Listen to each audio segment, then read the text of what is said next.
Hello,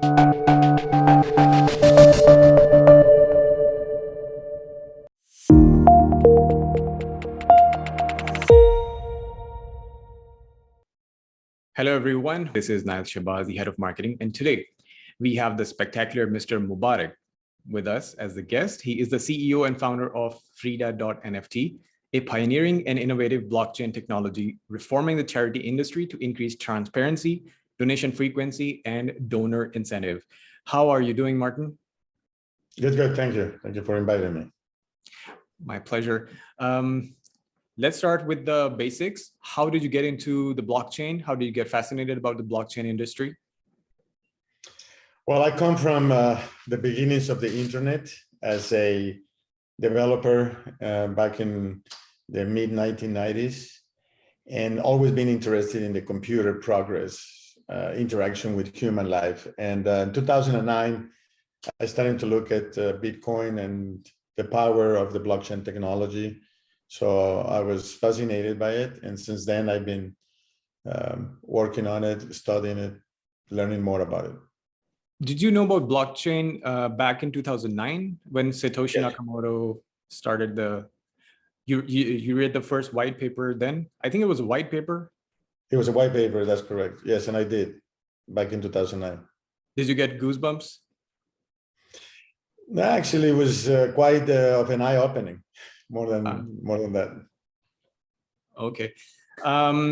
Please talk to me a little bit about your early initiative, AG Coin, crypto with silverback. So are you still a part of it? Yes. So AG Coin,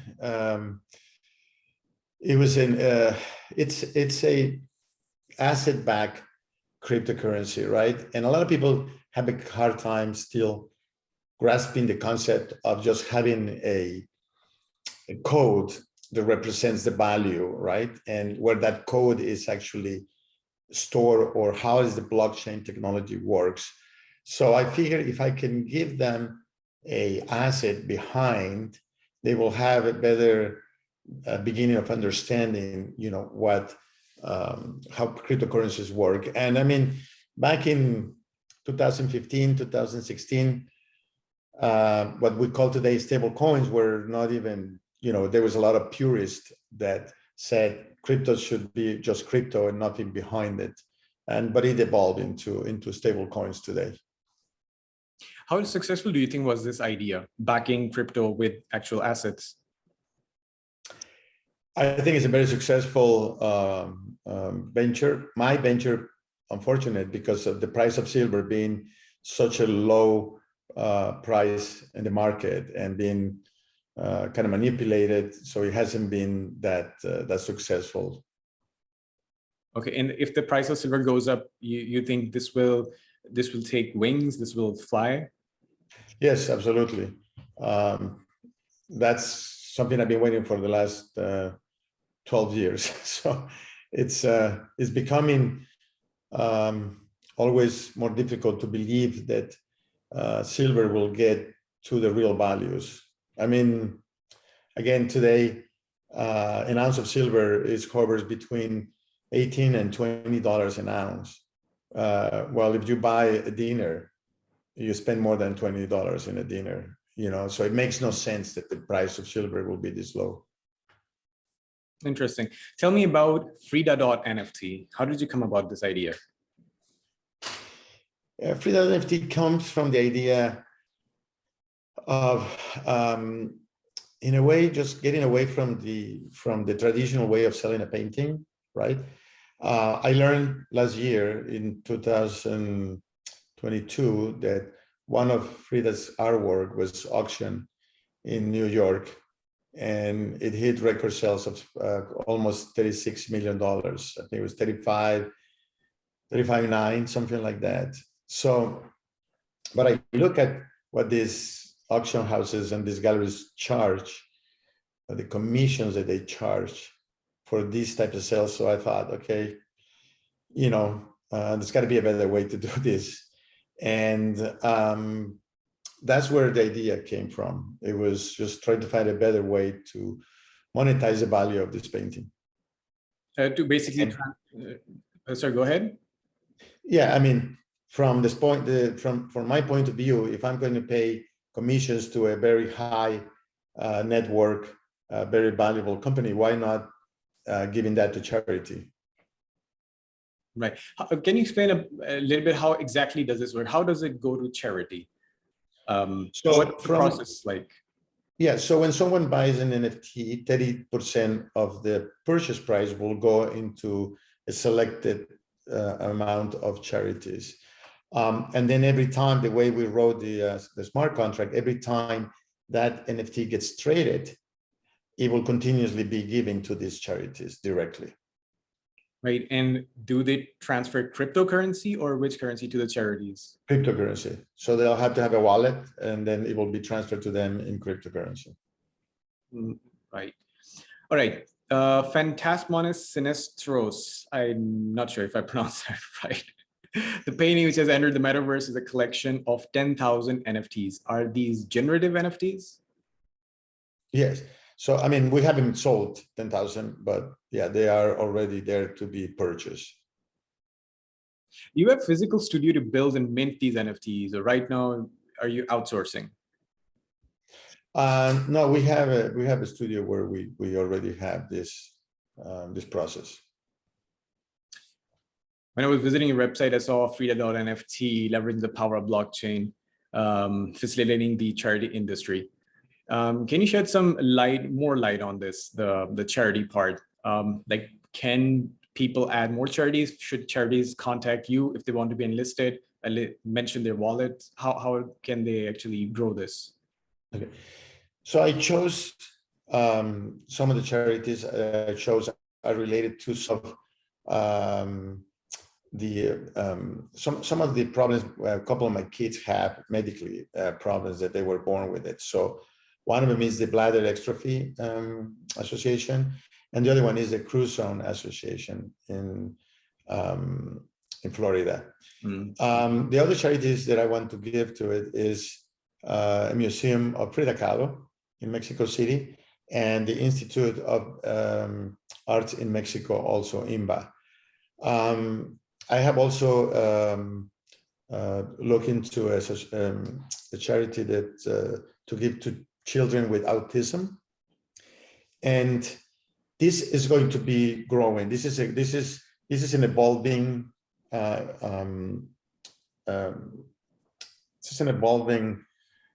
platform that we're building, right? So yes, the amount of charities can increase. So is the amount also of percentage from the sales can increase. I want to keep a balance so I can use some of the funds that we receive from the proceeds of the sales to keep growing the future of this platform. Are you planning to bring in more artwork, more artists into Metaverse? I'm not planning to destroy anything, if just to make that it was clear. what I meant. I was going to ask you towards the end of the podcast to explore more about your vision, but we're going to get to that later. But okay. Yes, go ahead. Yeah, so I'm planning on bringing more art and creating a Metaverse gallery that will host all of this art, basically decentralizing art, right? And creating a platform also for artists to display their art. Are you contacting museums? If you are, is it just the United States? Where else? And should the museums approach you for a collaboration? What do you have in mind? Well, that's part of the plan, right? I mean, this is a very new venture. So we have considered, building our Metaverse gallery museum / right? And at the same time, reaching out to local museums. There is obviously controversy what I did, right? So I think that until people really see the power of what I'm doing, it's going to be difficult to get acceptance from traditional museums. I think traditional museums and traditional artists have a little bit of fear on the centralized art outlets, right? The centralized galleries, right? Because I mean, that's how they make their living. Yeah. Recently, Ethereum has made a transition from a power-hungry proof-of-work system to environmentally friendly proof-of-stake system. How do you think is going to benefit the NFT art world? Well, I mean, I really don't have a study. I haven't studied that, and it's a new platform or a new mode to the platform. So I think it's just going to make it more accessible for people because the gas fees were pretty steep. Now it's a little bit more friendly to everybody, and I think it's going to just allow it to grow and bring more to the network. All right. Now, this is the part where I actually ask you the real question. So you can actually give a detailed answer. Tell me about the account of burning the painting. Try to tell the world what were your intentions, your belief system, how you want to preserve art. So yeah, go ahead. I'm sorry, repeat the last part that you said. Try to what? Try to educate the world about your belief regarding preservation of art. As opposed to what people saw, what you did on the camera. So you can elaborate as much as you want. So okay. Make sure they get the message. Okay. So by transforming this painting of Frida from the physical world into the metaverse, I think number one, I want people to understand that she's such an important figure, right? And probably the first one to come into this new world, right? So I am bringing her into the metaverse. I'm bringing her back into something that I would call like a rebirth, like she's been born again now in the metaverse. The significance of this painting, to me personally, I like to stay with that first, is a painting that had a lot of pain in it. It had some fear in it because Fantasmones sinisteros means sinister ghost. Oh. And she wrote the phrases, here they are, here they come, and then here they are, right? So what was going through her mind, we will never know, but this was a piece that was probably elaborated throughout many years. It was a piece of her diary. And first, I think that it symbolizes for me in a very mystic way her transformation of an artist that is not longer with us anymore. And what I'm doing is bringing her alive again in the metaverse. And at the same time, I'm also taking the use of this transformation to do something that I'm sure that she would have agreed with me, which is help children, help people in need, because art is privileged to the wealthy people that can afford to buy it, to the wealthy people that can actually just do it for investment, sometimes more than any other motivation. And the people that can actually have the pleasure to take the time to go to a museum is a selected group too. But by doing this, I'm actually bringing something good to children that she would have loved to help, and women battered by domestic violence, which I forgot to mention on the first, is a very important part of my charity, is to contribute to these charities that help women that are victims of domestic violence. And with this in mind, I'm pretty sure that if she has the capacity to see what's going on, I'm pretty sure that she's in agreement to what I did. And I also want people to understand that it was like a call of attention more than, there's no anger to it. There's actually love to her. I've been related to her name since I was a child. First museum that I visited in school, walked in front of her house, hundreds or thousands of times as I was a child. So I did it out of love, not out of any way, negative. Actually, I'm trying to bring something very, very positive with it. And I think that also this is the beginning of revolutionary system for charities not to have to beg and ask, but if they just get from people, they directly can invest in an NFT And here's a great point, right? So an NFT is worth 3 Ethereums. So 30% goes to charities, right? But the Ethereum, the value of that NFT should increase and it doesn't lose the value. So they're giving to these charities without losing value on the NFT. It's also a way for a lot of people. There are fans of Frida to own a piece of this and at the same time to be able to do something good with it, right? So how many people, I mean, she was very limited on her amount of artworks, right? Again, this was a piece of her diary, right? Yes. It wasn't one of her pieces, masterpieces. It was just a page of a diary that she ripped off and gave as a gift to a friend of hers. So I think that what I'm doing, people have to really try to see the positive side and don't focus on the burning. It wasn't a burn, it was a transformation. And I like to say two things additional to this. Everything in the world eventually will be gone. And a lot of people have come to me and said, well, yes, but it will take, thousands, millions of years. I said, sure, it might take forever, right? It might last millions of years, but we can't guarantee the safety of this painting being on a private collection, right? I could have lost it, it could have been burned. My house could have burned out of an accident and everything goes with it, right? It is inside the house. It could be stolen. There is too many things that can happen to the physical world. Aside from the fact that this painting was, from the time it was ripped off of her diary, which is believed in 1944, 79 years old, right?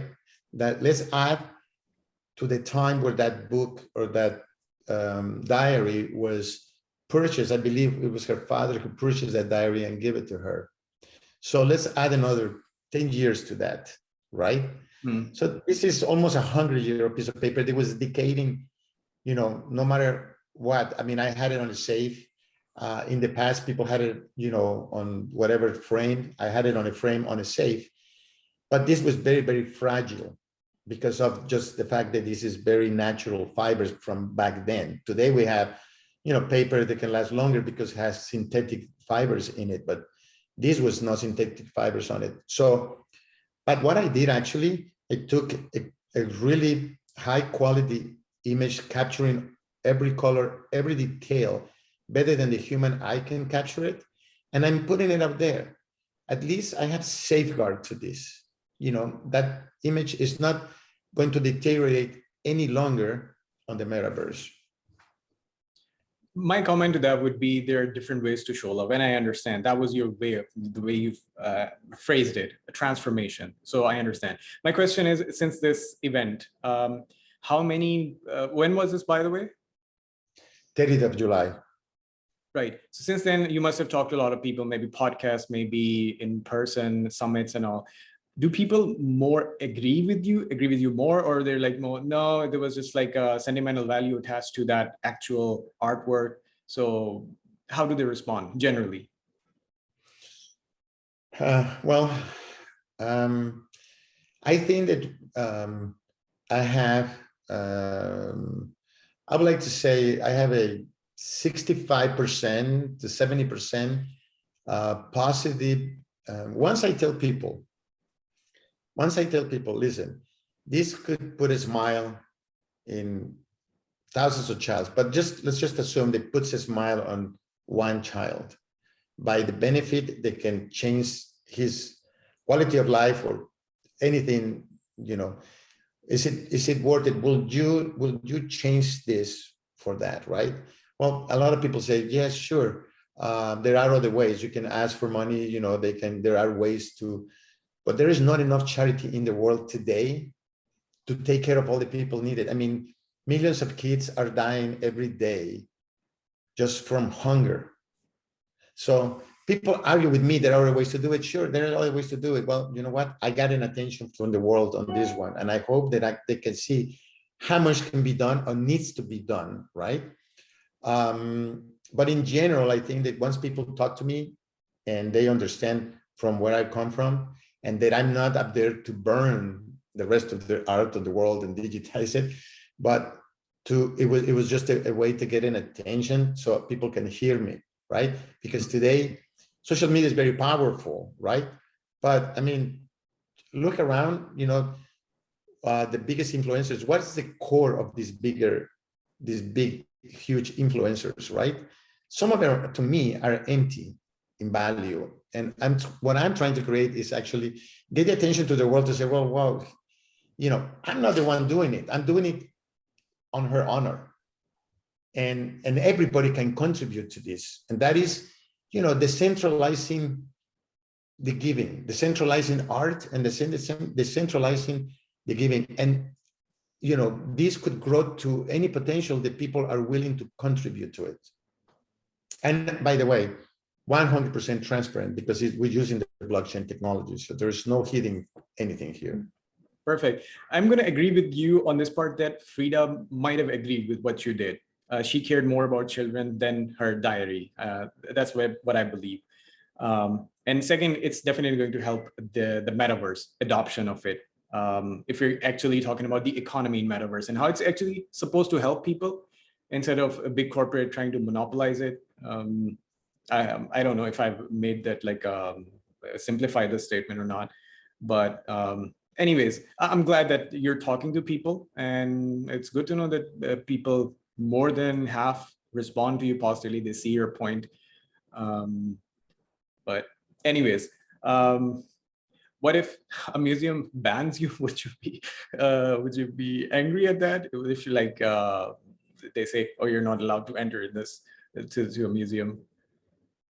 You know what? I mean, I guess it's more controversial, right? But listen, I was talking with someone the other day, and they have a hard understanding. They said, how can you value the physical against the digital, right? Yes, that's a good question. I'm going to tell you 3 examples. Back in the days when I started my first internet company, I was selling internet access. I was an ISP provider, mid-1990s in Alaska. And people have a hard time understanding what the email was. Well, what's an email, right? Yeah. And I had a lawyer who, my business was right next to Office Max at the time. Brand new Office Max just opened. I set up my office and my internet cafe with a selling point right in front of them, right across from them. So it was great. People will come in all the time there. And this lawyer, I grabbed him one day. I said, take a look at this, And he says, no, I'm not interested. This is nonsense. This is kid stuff, kind of stuff. I said, yeah, well, one day you're going to be able to use email as a legal document. He said, no way. No way that would ever happen, right? How can you exchange a document, a physical document how can you make something digital, right? Which people back then, they didn't understood how an email was transferred. And we're talking dial-ups. We didn't have the Wi-Fi or the Bluetooth or anything that we had today. Well, less than 6 months, he was at my office asking me to set up his office for email, right? Yeah. So he's starting to believe it, right? Now, that's one example that I like to make. And the other example I like to make is a signature. An electronic signature wasn't even conceived until a few years that all these companies have streamed the way that you can sign a document on your phone and make it a legal signature. We're not talking about a document. We're talking about a handprint signature, right? And today, everybody does that, right? And my best example that I put in is, and you seem to be your mid-20s, late 20s. You're very young. I'm 57 years old. Right. Okay. But today, if I take 10 ounces of gold or a napkin with a key for Bitcoin, and I ask any young guy which one they'll pick the Bitcoin. They value more the electronic value of the Bitcoin than the actual physical value of gold, because gold, they have to figure out where to put it, who to contact to sell it, yeah. And how you're going to sell it. And I can instantly use it other than put it around my neck, right? Yeah. So, but here's the belief. So how is it they believe more? I mean, you ask any old timer, right? Like myself, I will grab the gold, right? Because it's physical, I can touch it and it's indestructible.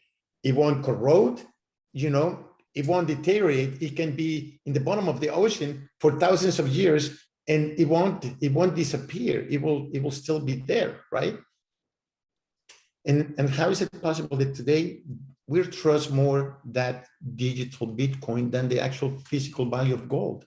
That's one of my intentions that I had on the blockchain technology is when I started investing in Bitcoin, my clue to really look at it and put my time in it is when Bitcoin reaches the price of gold, that back then was $1,400 an ounce, now we're in trouble because I never thought that would happen.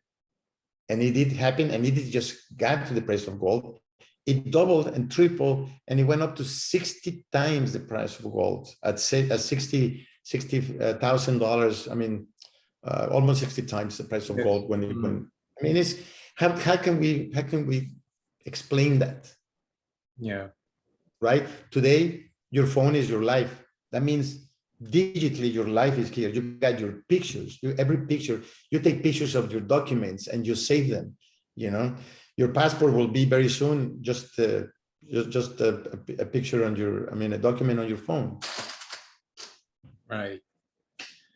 Well, it was wonderful talking. Thank you so much for the elaborate answer. We really needed to hear all of this, by the way, to actually see your point. So thank you so much. That's pretty much it from my side. I thank you once again for. Would love to have you some other time. Is that okay? Yeah, anytime. We'd love to know how I think progressed. Yeah, go ahead. Yes. I have an upcoming event, and I would like to invite you on that event. So, and again, I'm not, transforming anything. It's going to be, I think, a very good twist for people can really get what I'm doing. Perfect. We'd love to be there. All right, Martin, thank you so much. Pleasure talking to you. Take care. Till next time. Thank you again. And sorry I took so long.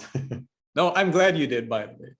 It was very enlightening, educative. Okay. Yeah, I appreciate it. I'm trying to more and more reduce, but when I get my head gets into it, I just want to explain exactly how I feel. Momentum. That's good. All right. All right. Well, thank you again.